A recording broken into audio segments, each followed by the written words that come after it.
बिस्मिल्लाहिर्रहमानिर्रहीम अस्सलाम वालेकुम and welcome to Brainic academy. Dear candidates, आज के सेशन में हम देखेंगे कि फेडरल पब्लिक सर्विस कमीशन की कोई भी जॉब हो तो उसको अप्लाई करने के लिए आपने चालान फॉर्म कहाँ से डाउनलोड करना है, कैसे डाउनलोड करना है, कैसे फिल करना है, कितनी फीस जमा करवानी है और कहाँ जमा करवानी है। तो सबसे पहले आपने गूगल ओपन कर लेना है। गूगल ब्राउज़र में आपने लिखना है FPSC, जो कि शॉर्ट फॉर्म है फेडरल पब्लिक सर्विस कमीशन की, और आपने सर्च पे क्लिक करना है। आपके सामने इस तरह का इंटरफेस ओपन हो जाएगा। तो ये जो सबसे पहला आपको लिंक नज़र आ रहा है, ये https://www.fpsc.gov.pk। तो ये वो वेबसाइट है जहाँ, जो कि फेडरल पब्लिक सर्विस कमीशन की ऑफिशियल वेबसाइट है, और यहाँ पे आपको हर किस्म का फॉर्म और अप्लाई करने का जो प्रोसीजर है और अप्लाई करने का जो ऑप्शन है वो यहीं पे अवेलेबल होगा। तो इसे क्लिक करेंगे आप।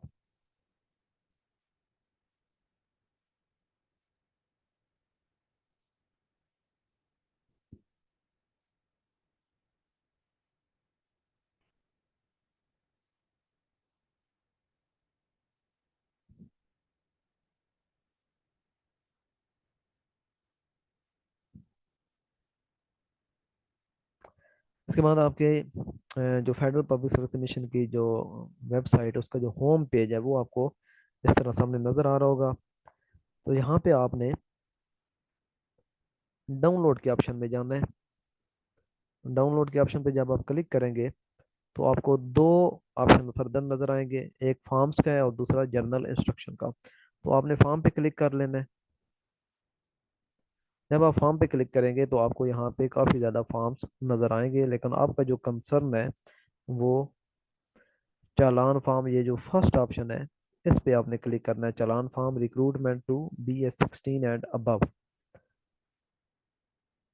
इसके अलावा एक और ये चालान आपको नज़र आ रहा है, ये CSS वालों के लिए है, जो लोग CSS के एग्जाम में अपीयर होना चाहते हैं, ये चालान उनके लिए है। तो आपने ये चालान जो है ये डाउनलोड करना है। ये नीचे जो नज़र आ रहा है ये DPC फॉर्म है, यानी जो लोग गवर्नमेंट एम्प्लॉयज़ होते हैं और थ्रू प्रॉपर चैनल अप्लाई करना चाहते हैं उनके लिए यहाँ पे डिपार्टमेंटल परमिशन सर्टिफिकेट ये गिवन होता है।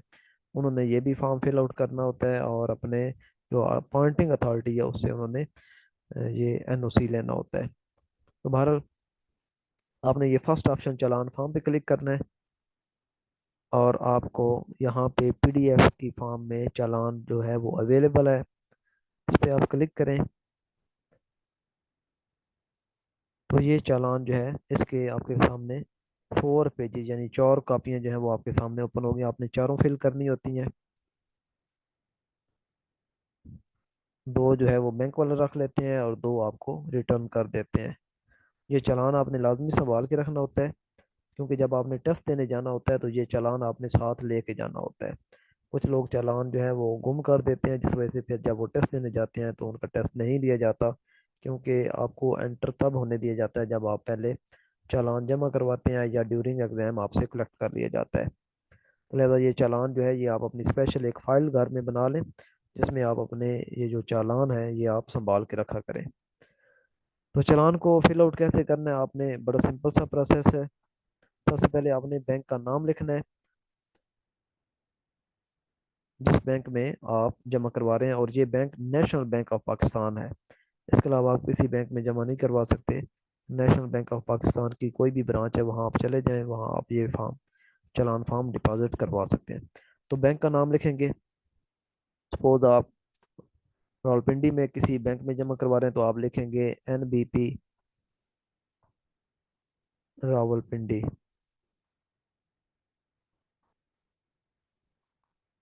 नीचे बैंक कोड, आप जिस ब्रांच में भी जमा करवाएंगे हर ब्रांच का अपना एक कोड होता है।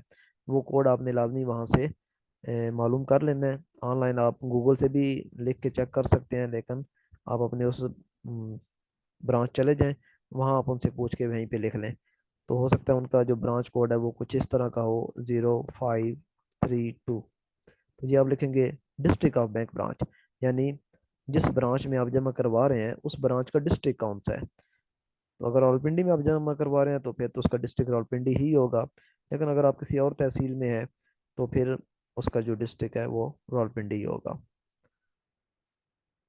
तो हमने चूंकि ऊपर अज्यूम किया हुआ है कि आप रावलपिंडी के किसी नेशनल बैंक में हैं, तो लिहाजा डिस्ट्रिक्ट भी जो है वो रावलपिंडी ही होगा। तो यहाँ पे आपने रावलपिंडी लिख देना है। नेम ऑफ कैंडिडेट, यहाँ पे आपने अपना नाम लिखना है। मैं यहाँ पे XYZ लिख रहा हूँ। CNIC, आपने अपना CNIC यहाँ पे एंटर करना है 37302। और आगे आपका जो भी CNIC है आपने वो लिख देना है। केस नंबर, केस नंबर आपने एडवर्टीजमेंट से देखना होता है। मैं यहाँ पे आपके सामने एक एडवर्टीजमेंट खोल रहा हूँ।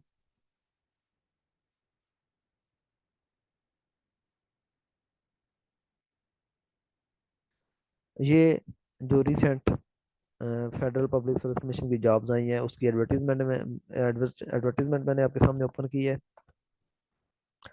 तो यहाँ ऊपर लिखा हुआ है एडवर्टीजमेंट नंबर 8/2023।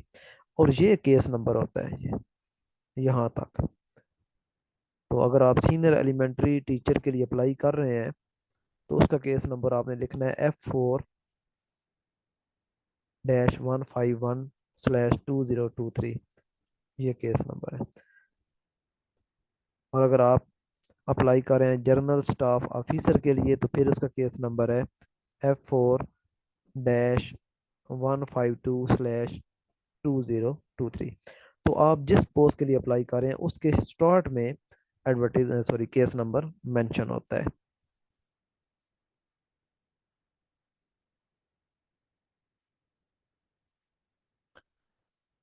तो ये केस नंबर आपने यहाँ पे लिख देना है।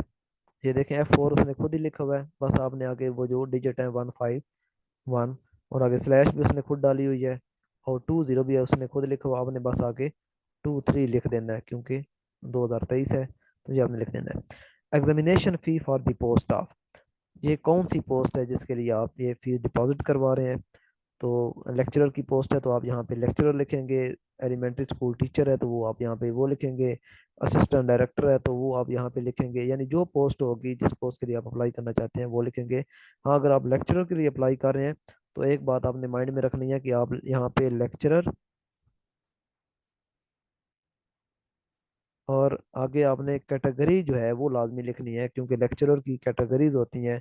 फिजिक्स है, केमिस्ट्री है, बायो है, मैथ है, उर्दू है, इंग्लिश है, इस्लामियात है, तो वो आपने यहाँ पे लिख देना है। फिजिक्स है तो आपने फिजिक्स लिख देना है लेक्चरर और आगे ब्रैकेट में फिजिक्स लिख दें।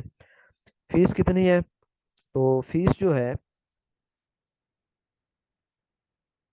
वो डिफरेंट जो स्केल है उनके लिए डिफरेंट फीस होती है। जैसा कि यहाँ पे आप देख सकते हैं, जो BS 14, 16 और 17 है उनके लिए जो फीस है वो 300 होती है। और वो पोस्ट जिनका स्केल 18 होता है उनके लिए फीस जो है वो 750 होती है। और वो पोस्टें जिनका स्केल 19 है उनकी फीस 1200 है। और वो पोस्ट जिनका स्केल 20 है उनकी जो फीस है वो 1500 है।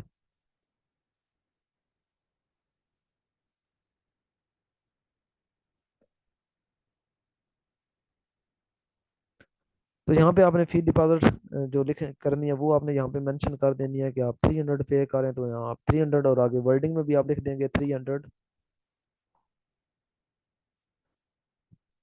और यहाँ पे आप डेट मेंशन कर देंगे जिस डेट को आप फी डिपॉजिट करवा रहे होंगे।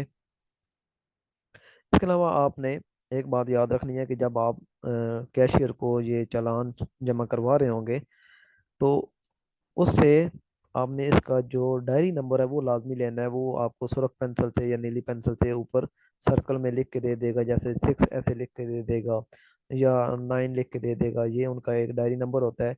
यानी आपका जो चालान है वो उनके डॉक्यूमेंट बताओ डॉक्यूमेंट उनके पास रजिस्टर हो जाता है कि आपने ये चालान हमारे पास फलां सीरियल नंबर पे रजिस्टर करवाया था। तो ये उनसे लाजमी लिखवा लिए करें, ये एक डॉक्यूमेंटेड रिकॉर्ड हो जाता है। आप इसको बाद में वेरीफाई भी कर सकते हैं कि मेरा चालान जो है वो सीरियल नंबर 9 पे डिपॉजिट हुआ था आपके पास फलां डेट को। इसके बाद आपने ये ये मैंने शुरू में भी बताया था, दोबारा बता रहा हूँ कि इसकी 4 कॉपीज हैं, चारों को एक जैसा फिल करना है आपने। 2 कॉपीज वो खुद रख लेंगे और 2 कॉपीज वो आपको दे देंगे। ये दोनों कॉपीज आपने अच्छी तरह संभाल के रखनी है, और जिस दिन आप टेस्ट देने जाएंगे इसको लाजमी आपने अपने साथ लेके जाना है, अदरवाइज आपको टेस्ट देते वक्त प्रॉब्लम हो सकती है। डेफिनेटली प्रॉब्लम होगी, बल्कि आपको टेस्ट से भी आउट किया जा सकता है। तो आज के लिए इतना ही, नेक्स्ट इंशाल्लाह नेक्स्ट सेशन में मुलाकात होगी।